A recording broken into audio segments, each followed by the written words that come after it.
साथियों, fourth grade exam second shift 21 सितंबर 2025 math का दूसरा क्वेश्चन इस प्रकार है कि विनय ने कुल 25,000 रुपये की राशि का कुछ भाग साधारण ब्याज पर और शेष राशि का चक्रवृद्धि ब्याज पर निवेश किया। मैंने साथियों मान लिया कि चक्रवृद्धि ब्याज पर उसने x रुपये खर्च किए, निवेश किया, तो 25,000 माइनस x जो बची राशि है वो साधारण ब्याज पर उसने निवेश किया। यदि ब्याज की दर 10% है तो 2 वर्ष के अंत में कुल 5150 रुपये का ब्याज मिला, तो चक्रवृद्धि ब्याज पर निवेश की राशि क्या है। देखो, 2 वर्ष की बात करें तो 2 वर्ष में इससे कितना ब्याज मिलेगा साधारण ब्याज से। साधारण ब्याज का सूत्र होता है मूलधन, ये मूलधन है, इंटू समय 2 वर्ष इंटू दर 10/100 100। ये साधारण ब्याज से 2 वर्ष का ब्याज है। प्लस चक्रवृद्धि ब्याज की बात करें तो राशि है x। 2 वर्ष में कितना ब्याज मिलेगा। पहले वर्ष जैसे 10% है दर, तो कितनी हो जाएगी, पहले वर्ष में 110/100, ऐसे ही दूसरे वर्ष के लिए 110/100 और माइनस ये मिश्र धन है, माइनस वापस जो राशि है x मूलधन को घटा दिया, ये 2 वर्ष का हो गया। ये सारा मिलकर 5150 रुपये हो जाती है। हमें x का मान यहाँ से मिलेगा और वही चक्रवृद्धि ब्याज पर निवेश की गई राशि है। कैसे हल करेंगे आप देख लें एक बार इसे। देखो, 2 जीरो से 2 जीरो कट जाएगी, इसके नीचे कुछ नहीं है तो हम 1 लिख देते हैं और लघुत्तम ले लेते हैं 100, पूरा 100 लघुत्तम ले लेते हैं। और जो लघुत्तम ये मैंने 100 ले लिया, देखो ऊपर क्या बचेगा, 2 को 10 से गुणा करेंगे 20, और 20 को जब 50 से गुणा करेंगे तो 25 दूनी ये हो जाएगा 50, और 1 2 3 4 जीरो, 1 2 3 4 जीरो। 2 को 10 से करेंगे, 20 को x से करेंगे तो -20x प्लस ये वाला ये हो गया। अब इसमें नीचे 100 है, यहाँ से यहाँ तक जो है इसमें नीचे 100 है, 2 जीरो पर तो सेम आ जाएगा। 11 को 11 से गुणा करेंगे 121x माइनस इसमें 1 है, लघुत्तम 100 नहीं है तो ये 100 से गुणा होगा 100x बराबर 5150। इसके नीचे कुछ नहीं तो 1 लगा देते हैं, बच गुणा कर देते हैं। इसको जब इससे गुणा करेंगे तो यही आ जाएगा, और इसमें कितना आएगा साथियों, इसमें 20x है। थोड़ा ध्यान दें कि इसको जब इससे गुणा करेंगे तो 25 दूना 50, 4 जीरो, ये x लिखना हम भूल गए थे, 2 ढाई का 20, 20x, ये 121x और ये 100x। अब कितना बचेगा, देखो ये 100x, ये 20x, ये हो गया 120x, और 120x 121 में से घटेंगे, केवल 1x बचेगा, तो ये हो जाएगा 2 3 4 प्लस x बचेगा बराबर 5150, और 2 जीरो इधर गुणा हो जाएंगे। x का मान कितना हो जाएगा 5150, इसमें से हम घटाएंगे 5 लाख, इकाई, ढाई, सैकड़ा, हज़ार, 10,000, लाख, तो कितने बचेंगे हमारे पास, x का मान आ जाएगा 5,15,000 में से 5 लाख घटाएंगे तो 15,000 हमारा सही आंसर है, यानी कि सी ऑप्शन बिल्कुल सही है। नेक्स्ट क्वेश्चन देख लेते हैं साथियों। एक क्वेश्चन नंबर 3 है, हमें A अनुपात B अनुपात C अनुपात D, पहले ये लिख लेते हैं।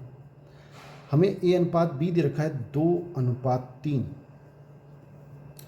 B अनुपात C दे रखा है 2:5, और A अनुपात D, ये A है, यहाँ में दे रखा है 1:D का मान 2। तो हमसे पूछ रहा है C अनुपात D क्या होगा। देखो हम कैसे हल करेंगे, पहले हम देख लें। यहाँ से साथियों हम क्या करते हैं, देखो ये इन दोनों को समान कर देते हैं, समान करने के लिए क्या करना पड़ेगा, इसको 2 से गुणा करना पड़ेगा और इसको गुणा करना पड़ेगा 3 से। 2 से गुणा करेंगे 2 दूना 4 आ जाएगा, 1 अनुपात बी का यहाँ 6 हो जाएगा, और इसको जब 3 से गुणा करेंगे तो ये भी 6 हो जाएगा, तो बी के नीचे 6 सही है, और 5 दिया 15। ये हमारे पास ए अनुपात बी अनुपात सी आ गया। अब हम क्या करते हैं, इसको 4 से मल्टीप्लाई कर देते हैं। क्यों करते हैं, जिससे 4 से मल्टीप्लाई करेंगे तो ये भी 4 एकम 4, तो ये ठीक है, और ये हो जाएगा अनुपात 4 दूनी 8। अब बिल्कुल सही हो चुका है, 4 तो पहले ही लिखा हुआ है, यहाँ 8 लिख दिया। अब हमसे पूछ रहा है सी अनुपात डी, यानी कि सी ये रहा और डी ये रहा, 15 अनुपात 8 हमारा बिल्कुल सही आंसर है, बी ऑप्शन बिल्कुल सही है। नेक्स्ट क्वेश्चन साथियों, ये क्वेश्चन नंबर 4 है। कविता की आयु 40 वर्ष है। कविता है, उसकी आयु में 40 वर्ष दे रखी है, और शैलजा है, उसकी आयु में 48 वर्ष दे रखी है। कितने वर्ष में इनकी आयु का अनुपात 6 अनुपात 7 हो जाएगा। साथियों, इसमें हम क्या करते हैं, मान लिया x वर्ष बाद इनकी आयु का अनुपात 6 अनुपात 7 हो जाएगा, तो x वर्ष बाद इसकी आयु कितनी हो जाएगी, 40 प्लस x, और इसकी हो जाएगी 48 प्लस x, और जो इनका अनुपात है वो हो जाएगा 6/7। x का मान हमें निकालना है। कैसे निकालेंगे, देखो इसको इससे गुणा किया, इसको इससे गुणा कर लेते हैं। 7 को जब इससे करेंगे तो 7 चौक 28, 7x। 6 को इससे करेंगे 6 8 48, 4, 6 चौक 24 और 4 28 प्लस 6x। 6x को हम इधर ले आते हैं तो 7x माइनस 6x हो जाएगा। 288 में से जब 2x को इधर 280 को इधर ले जाएंगे माइनस हो जाएगा, 7x में से 6x घटाएंगे x बचेगा, और 288 में से 280 घटाएंगे तो 8 बचेगा, यानी कि बी ऑप्शन हमारा बिल्कुल सही है। नेक्स्ट क्वेश्चन देखते हैं साथियों। क्वेश्चन नंबर 5 इस प्रकार है। हमसे कह रहा है पी, क्यू और आर ने समान निवेश किया। मान लिया तीनों ने 100 रुपये निवेश किए। 3 महीने बाद पी ने अपने निवेश की 20% राशि निकाल ली, यानी 100 रुपये उसने स्टार्टिंग में लगाए, वो 3 महीने के लिए लगाए, और 3 महीने बाद उसने 20 रुपये निकाल लिए। 20% मतलब 20 रुपये, तो 80 रुपये उसने 9 महीने के लिए लगाए। क्यू ने अपने निवेश की 20% राशि और निवेश कर दी। जब उसने ऐसे किया तो क्यू ने 100 रुपये स्टार्टिंग में लगाए थे 3 महीने के लिए, लेकिन अब उसने 50 रुपये और बढ़ा दिए, यानी कि 150 रुपये हो गए उसके। 50% राशि बढ़ा दी, यानी 150 रुपये कितने माह के लिए, 9 माह के लिए। और आर ने कोई चेंज नहीं किया, उसने 100 रुपये 12 माह के लिए अपने लगाए हैं। तो अब इसको थोड़ा सरल कर लेते हैं। देखो ये हो गए 300 रुपये ये हो गए, और 8 नाम 72, तो 300 प्लस 720 रुपये, 300 प्लस 15 नम्मा 135 जीरो, और 1200 रुपये, ये इन्होंने टोटल निवेश किया है। इसको थोड़ा सरल कर लेते हैं, 1020 रुपये हो जाएगा ये। अनुपात ये 1650 हो जाएगा, अनुपात 1200। 1 0 से 1 0 से 1 0 कट जाएगा, अभी भी ये कटेगा। देखो 3 से काट लेते हैं इसको, 3 से सब कट रहा है। 3 3 9, 3 चौक 12, 3 5 15, और फिर एक बचेगा 3 5 15। अनुपात 3 चौक 12 और 1 0, यानी कि 34 अनुपात 55 अनुपात 40। बी ऑप्शन बिल्कुल सही है। साथियों क्वेश्चन बहुत ही शानदार है। नेक्स्ट क्वेश्चन साथियों, ये अपना छठा क्वेश्चन है। एक्स व वाई किसी काम को क्रम से 6, ये एक्स है ये वाई है, ये दिन लिख लिया मैंने, और यहाँ पर क्षमता, किसकी क्षमता कितनी है। एक्स किसी काम को 6 दिन में, और y उस काम को 8 दिन में कर सकते हैं। z की सहायता से वे, यानी वे मतलब तीनों, वे लिख दिया, z की सहायता से तीनों x plus y plus z, अगर तीनों की बात करें तो इस काम को वो 3 दिन में कर देते हैं। z अकेला इस काम को कितने दिन में कर सकता है, ये हमें ज्ञात करना है। साथियों, इस क्वेश्चन को करने के लिए सबसे पहले हमें 6, 8 और 3 का एलसीएम निकालना पड़ेगा। एलसीएम आप निकाल सकते हैं, इसका एलसीएम आएगा 24, ये मैंने यहाँ लिख दिया। अब क्षमता निकालने के लिए पहले 6 का इसमें भाग देंगे, 6 चौक 24 4 बार जाएगा, 8 का इसमें भाग देंगे 3 बार जाएगा, फिर 3 का इसमें भाग देंगे 3 8 24 8 बार जाएगा। यहाँ तक मेरे ख्याल से समझ में आ गया होगा। अब हमें z का मान निकालना है। z की हम सबसे पहले हम क्षमता निकालेंगे, और क्षमता कैसे निकालेंगे कि 3 और 4 7, और x प्लस वाई जेड में से यूँ घटा देंगे, इन दोनों को जोड़ेंगे। x प्लस वाई की क्षमता कितनी आएगी 7, और इसमें से घटा दें तो x प्लस वाई हट जाएगा, z की क्षमता आ जाएगी 1। एक बार फिर समझ लें, हमें z की क्षमता निकालनी है। x प्लस वाई की क्षमता कितनी है 3 और 4 7, तीनों की क्षमता मिलकर 8। अगर इन दोनों को इसमें से घटा दें तो केवल z की क्षमता बचेगी 1।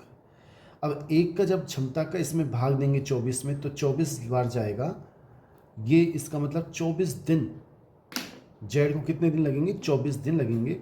डी ऑप्शन बिल्कुल सही है। नेक्स्ट क्वेश्चन साथियों, नेक्स्ट क्वेश्चन 8वां है, और ये हमें बार ग्राफ के रूप में दे रखा है। बार ग्राफ हमें दिया हुआ है, कंपनी जे व एन द्वारा मिलाकर, ये कंपनी जे है और ये एन है, ये 5 कंपनियां हैं जे के एल एम एन, ये हाथ घड़ी का उत्पादन करती हैं। जे कंपनी 8790 कंपनी घड़ी बनाती है, और एन जो है वो 9426 घड़ी बनाती है। क्वेश्चन में कह रहा है जे और एन द्वारा मिलाकर, जे और एन जो कंपनी है वो कितना घड़ी मिलाएंगी टोटल, जे और एन वो टोटल कितनी घड़ी बनाएंगे 8790 प्लस 9426। अगर इन दोनों का हम टोटल करेंगे तो यह हमारे पास आएगा 18216। और हमसे क्वेश्चन में कह रहा है के एल एम, के प्लस एल प्लस एम, जो ये कंपनी है के एल एम, ये कितनी घड़ी बना रही है 8460 प्लस 7224 प्लस 8400। इन सबको हम जोड़ेंगे तो हमारे पास आएंगे 24084। इनका हमें अनुपात निकालना है, किस किस का 18216 अनुपात 24084। सबसे पहले हम इसे 4 से काट लेते हैं, क्योंकि अंतिम जो संख्या है उसमें दोनों में 4 का भाग जा रहा है।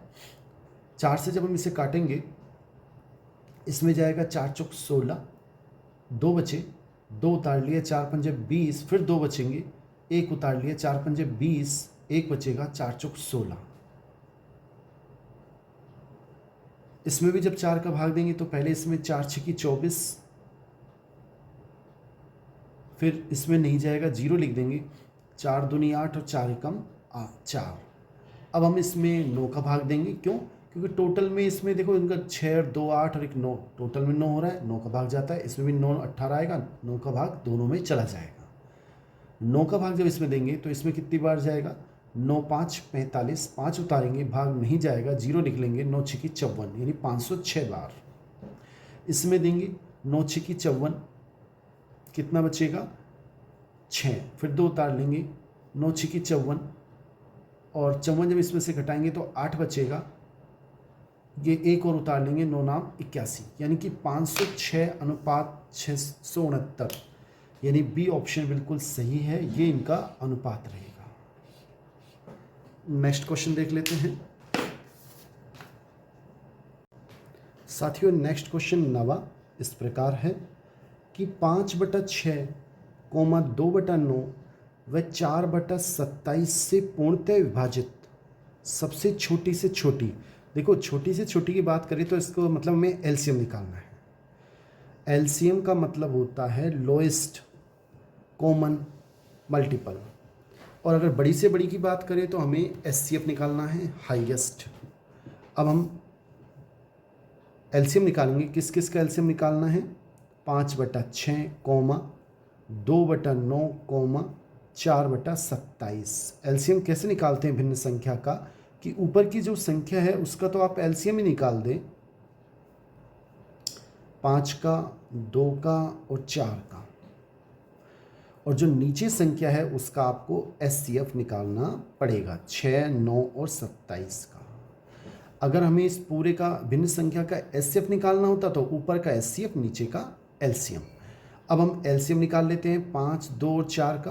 5, 2, 4 का अगर एलसीएम निकालें, सबसे पहले 2 का जाएगा, फिर दोबारा 2 का जाएगा, फिर 5 का जाएगा, तो 5 दूनी 10, 10 दूना 20, यानी कि इनका एलसीएम आ गया 20। अब हम एचसीएफ निकालेंगे किस किस का, 6, 9 और 27।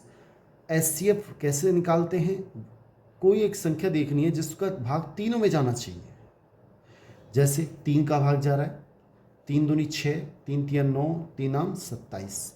अब ऐसी कोई संख्या नहीं है जिसका भाग इन तीनों में चला जाए, तो केवल 3 ही इनका एचसीएफ है, तो 20/3 हमारा सही आंसर है, यानी कि डी ऑप्शन बिल्कुल सही है। नेक्स्ट क्वेश्चन साथियों, ये हमारा क्वेश्चन नंबर 10 है, और इस प्रकार है कि किसी परीक्षा में एक कक्षा के 60 विद्यार्थियों का अंक औसत 43 है। एक कक्षा है, उसमें 60 स्टूडेंट हैं, उनके अंकों का औसत हमें दे रखा है। अगर अंकों का योग की बात करें तो उनके अंकों का योग कितना हो जाएगा, 60 × 43। उत्तीर्ण विद्यार्थी, देखो उत्तीर्ण विद्यार्थी में दिए नहीं है, मैंने मान लिया कि उत्तीर्ण विद्यार्थी कितने हैं, x, तो अनुत्तीर्ण विद्यार्थी कितने हो जाएंगे, टोटल 60 हैं तो ये हो जाएंगे 60 - x, ये फेल स्टूडेंट हो जाएंगे, ये पास स्टूडेंट हो जाएंगे। अब हमें क्या करना है कि उत्तीर्ण विद्यार्थियों का औसत हमें 52 दे रखा है, अनुत्तीर्ण विद्यार्थियों का औसत 16 दे रखा है। तो देखो साथियों, इसमें अगर ध्यान से देखें, अगर x उत्तीर्ण है तो इनका औसत दे रखा है 52, तो इनका योगफल क्या हो जाएगा अंकों का, 52x प्लस अनुत्तीर्ण स्टूडेंट कितने हैं, 60 - x, और इनका औसत दे रखा है 16, यानी 16 × ये इनके अंकों का योग हो जाएगा, बराबर ये जो टोटल 60 स्टूडेंट हैं उनके अंकों का योग कितना है, 60 × इनका औसत 43। सरल कर लेते हैं, देखो 52x,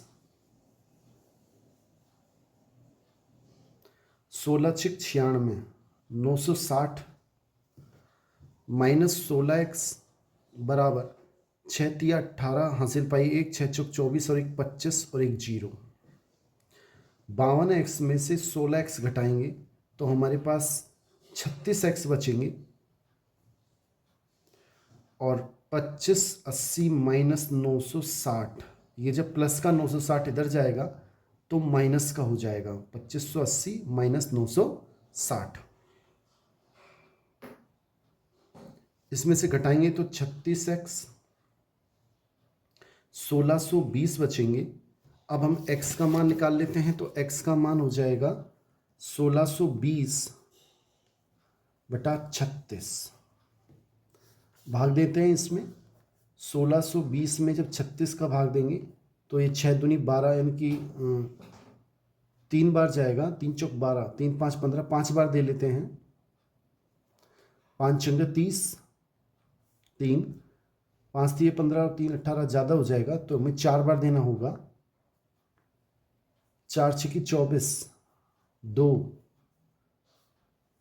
4 3 12 और 2 14, कितने बचेंगे, 162 में से जब हम, तो हमारे पास बचेंगे, एक हासिल इसको दे दी 12, 12 में से 8 बचे, 5 1 बचेगा 0, फिर 5 बार जाएगा, इन कुल मिला के इसमें x का मान 45 आ जाएगा। भाग देंगे तो 45 आ जाएगा। इसका मतलब हमारे जो उत्तीर्ण विद्यार्थी हैं वो 45 हैं और जो अनुत्तीर्ण हैं वो 15 है। क्वेश्चन क्या पूछ रहा है, कक्षा में अनुत्तीर्ण विद्यार्थियों का प्रतिशत क्या है। कक्षा में टोटल अनुत्तीर्ण विद्यार्थी कितने हैं, 15, और टोटल स्टूडेंट कितने हैं, 60 इंटू 100, ये इनका प्रतिशत है। 15 एकम 15, 15 चौक 60, 4 का भाग जब 100 में देंगे तो 25% स्टूडेंट कक्षा में अनुत्तीर्ण हैं, यानी कि हमारा डी ऑप्शन बिल्कुल सही है। नेक्स्ट क्वेश्चन साथियों, ये अपना 12वां क्वेश्चन है और इस प्रकार है आंसर। एक दुकानदार ने एक वस्तु 2016 रुपये में बेची और उसे 12% का लाभ हुआ। देखो क्रय मूल्य हम 100% मानते हैं हमेशा। अगर क्रय मूल्य 100% है तो उसने 12% लाभ यानी कि 112% में बेची, और 112% किसके बराबर है, 2016 में बेची।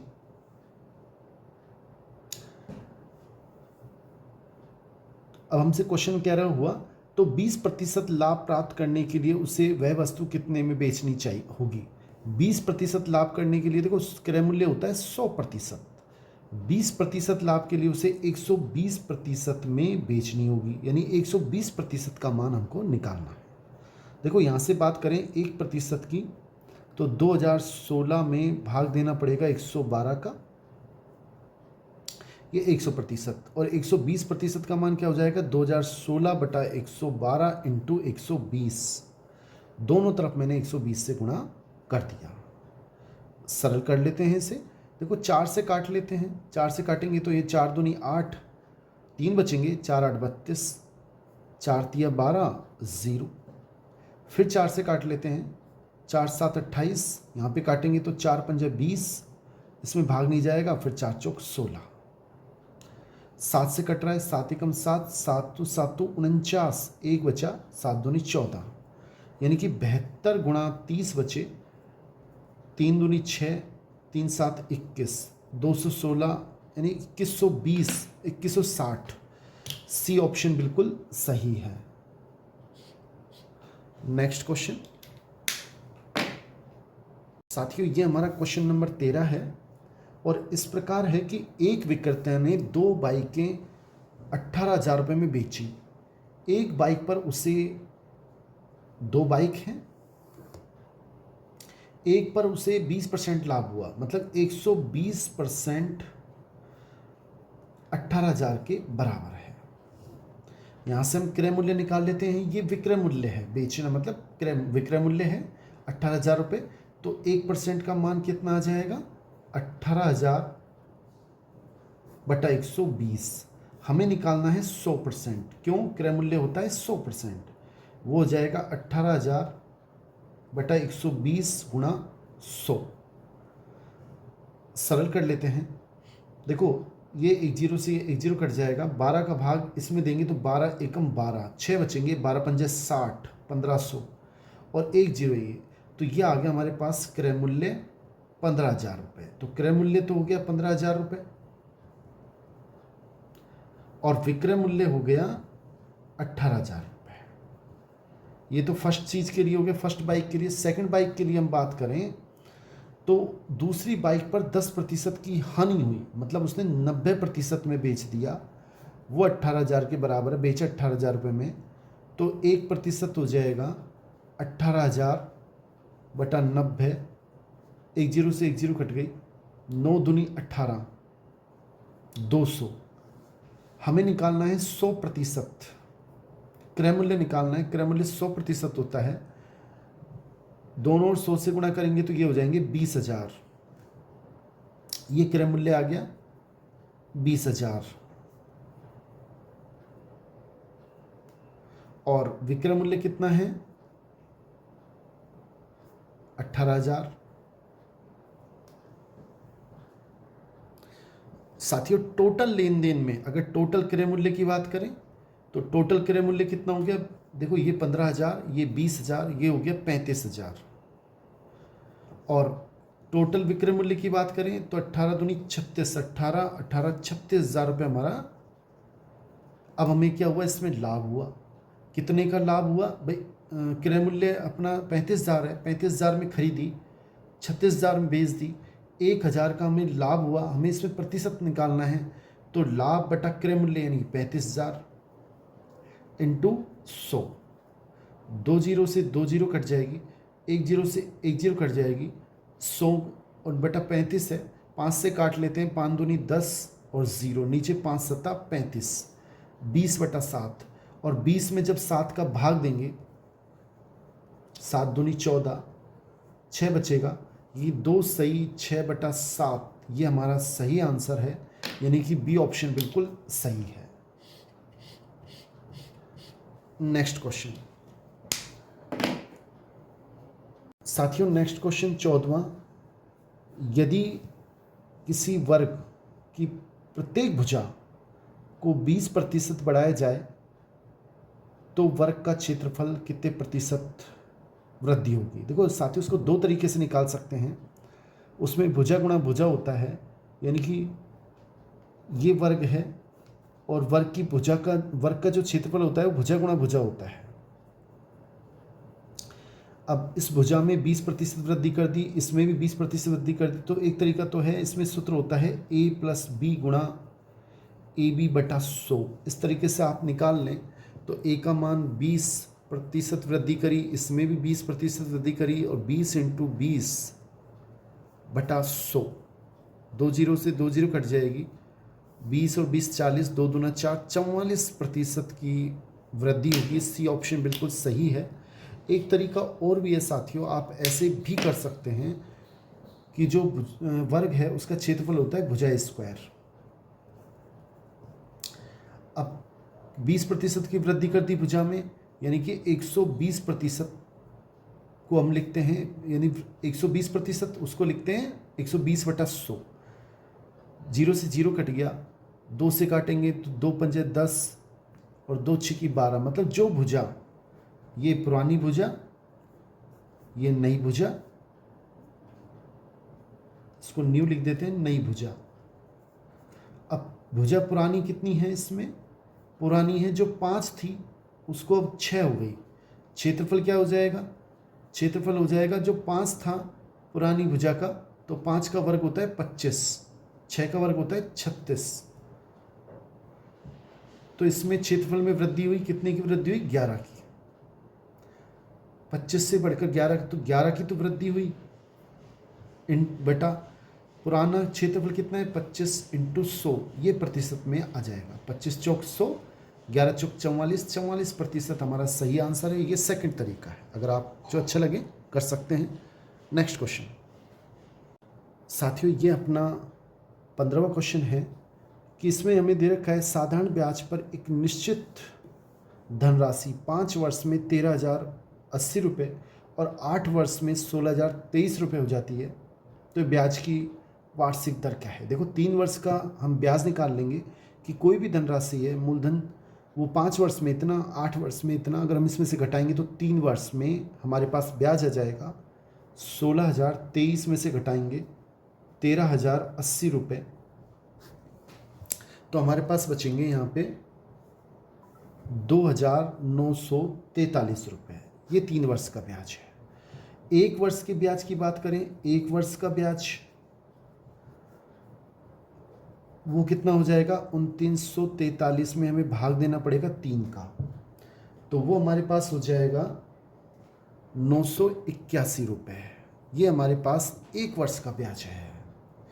अगर हम 5 वर्ष का निकाल लें, क्यों निकाल रहे हैं अभी बताते हैं, तो 5 इंटू 981, इसको जब इससे गुणा करेंगे तो हमारे पास 4905 रुपये, ये हमारे पास 5 वर्ष का ब्याज आ गया। और कोई राशि थी वो 5 वर्ष में इतनी हो जाती है, तो हमें इससे मूलधन पता लग जाएगा कि मूलधन कितना है 5 वर्ष में, मिश्रधन कितना है 13,080 रुपये, ब्याज कितना है 4905 रुपये। इसमें से जब हम घटाएंगे तो हमारे पास 80 माइनस 4905, 8,175 रुपये बचेंगे। ये हमारा मूलधन हो गया। हमें ब्याज की दर निकालनी है। अगर 1 वर्ष की बात करें, 1 वर्ष के लिए ब्याज कितना है? ब्याज का सूत्र होता है ब्याज बराबर मूलधन इंटू समय इंटू दर बटा 100।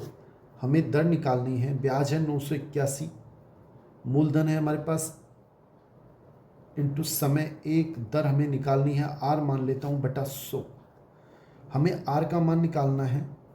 आर का मान क्या हो जाएगा? 100 को इससे गुणा कर देते हैं तो 981 इंटू 100 बटा 8,175, ये हमारे पास आ जाएगा। देखो इसको हम 25 से काट लेते हैं। यहाँ 25 चौक 100 और 8,075 में जब 25 का भाग देंगे तो हमें 327 प्राप्त होंगे, और 327 को इस 3 से गुणा करेंगे तो 981, यानी 3 चौक 12% ब्याज दर रहेगी, यानी डी ऑप्शन बिल्कुल सही है। बहुत बहुत धन्यवाद साथियों, थैंक्स। हेलो साथियों, 4th ग्रेड एग्जाम 21 सितंबर 2025 सेकंड शिफ्ट का पहला क्वेश्चन इस प्रकार है। यदि किसी राशि पर 7%, मैंने मान ली कोई राशि जो मूलधन है वो P है, यदि राशि P पर 7% वार्षिक दर से दूसरे वर्ष में अर्जित चक्रवृद्धि ब्याज अगर इतना है तो हमें राशि ज्ञात करनी है। साथ ही दूसरे वर्ष का हमें चक्रवृद्धि ब्याज दे रखा है। पहले वर्ष की अगर हम बात करें तो मूलधन P है, और पहले वर्ष में जो ब्याज की राशि होगी वो कितनी होगी? P गुणा 7/100। ये पहले वर्ष की ब्याज की राशि होगी। पहला वर्ष साधारण ब्याज की तरह कि मूलधन इंटू समय 1 इंटू दर 7/100। ये अब पहले वर्ष के लिए हमारा मूलधन हो गया। हमें केवल ये दे रखा है, दूसरे वर्ष का चक्रवृद्धि ब्याज दे रखा है।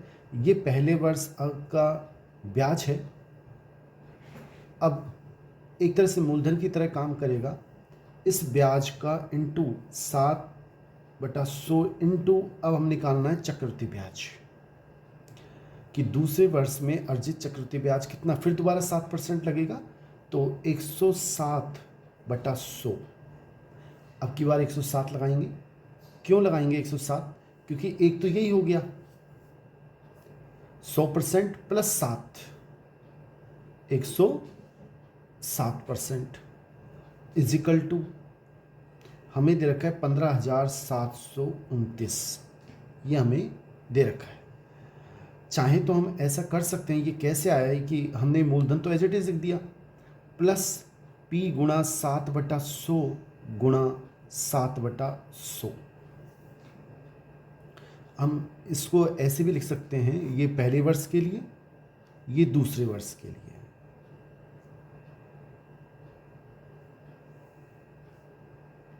तो इसका मान, या तो आप इसका मान इसके बराबर रख दें या इसका मान इसके बराबर रख दें, बात एक ही है, दोनों से आंसर समान आएगा।